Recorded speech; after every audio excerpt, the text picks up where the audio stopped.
Now, you know me. Most of the time, I'm fearless.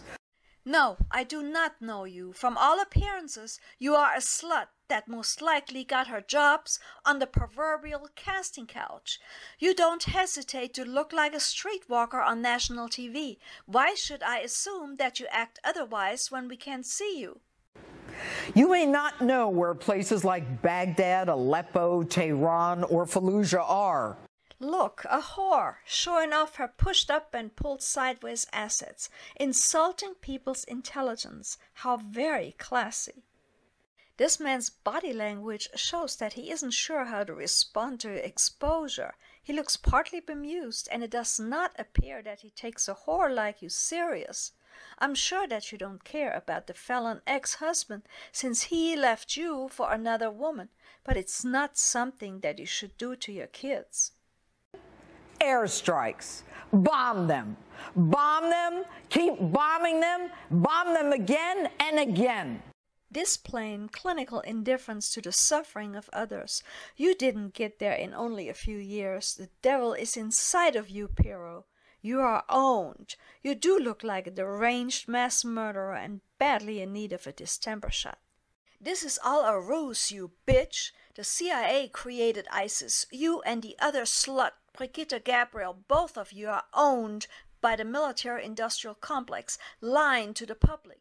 So you want innocent people to die.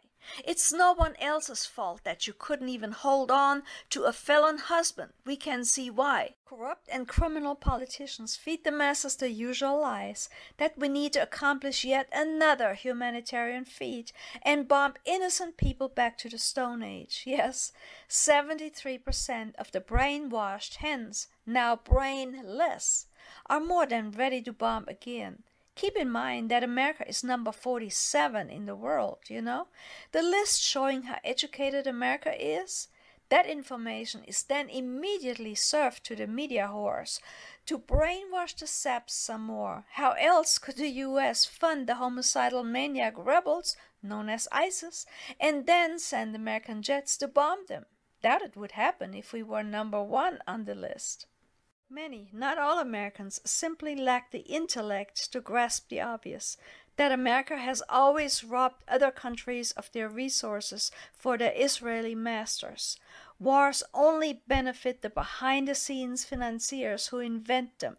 Because of cowards and stupidity, we have a handful of psychopaths that claim the right to determine the fate of other countries. It's why they selected, no, he was not elected, he was selected, the Muslim buffoon who is so thrilled he can live the high life since all it takes is bamboozling the dumb masses. You may have thought it was good TV, even entertaining. But you now know it's not a joke. You are the joke, silly bitch.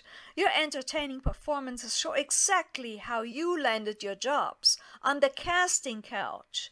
Anyone who enjoys third-rate cabarets, I'm sure, was okay with your exhibitionism. I doubt it earned your respect. I don't care if you bring along a gynecological examination video, since you obviously don't value yourself. Any normal person would not want to act that way in public, especially on national TV. Have reached a non-working number. Please check the number and dial again. My point of exposing you is that people need to realize that you will do everything and anything to get lifetime pensions from the military-industrial complex. You are nothing more than a warmongering slut. And if you think that you intimidate me by having your goons called from Pirro and Associates with 1 R, you are a much dumber broad than I thought. I can't take any more lies. Every news channel there is, nothing but false flags, that by now are so transparent they pull the dumbest scenarios out of thin air, yet the useful idiots continue to believe it. I haven't got the foggiest how people can't see it. Edward Bernays would be so proud of all of the claptrap. Without the alternative media, we wouldn't know what is really going on. A few weeks back, we watched the Yazidis fleeing to the mountains, and there was even talk of some people throwing their children over so as not to be kidnapped by ISIS terrorists. Churchill said that a lie gets halfway around the world before the truth had a chance to get its pants on. First off, many Yazidis lived on the mountain for years and did not want to be rescued. With me now, Middle East expert and founder of Act for America, Brigitte Gabriel, and my friend. All right, Brigitte, we've got another problem. We've got another beheading, another American lined up. But of course you strumpets have beheadings lined up. It worked so well the first time. Your stutter will become worse. You lie so much you have no idea what exactly it is you're saying. The slaughtered Christians were killed by rebels, trained by the Mossad, and paid for by the American taxpayers. The reason you're so nervous is because both of you, ladies, are involved with the Mossad. Of course your viewers have no clue. Both of you are paid whores with very generous stock options from military contractors, in addition to being paid generously to stoke the fire and get the dumbed-down yokels to believe your horror stories that have not one iota of truth in them. Both of you deserve nothing less than end up in wood chippers. And just in case anyone entertains the idea that I might be jealous of your assets, let me put your mind at ease.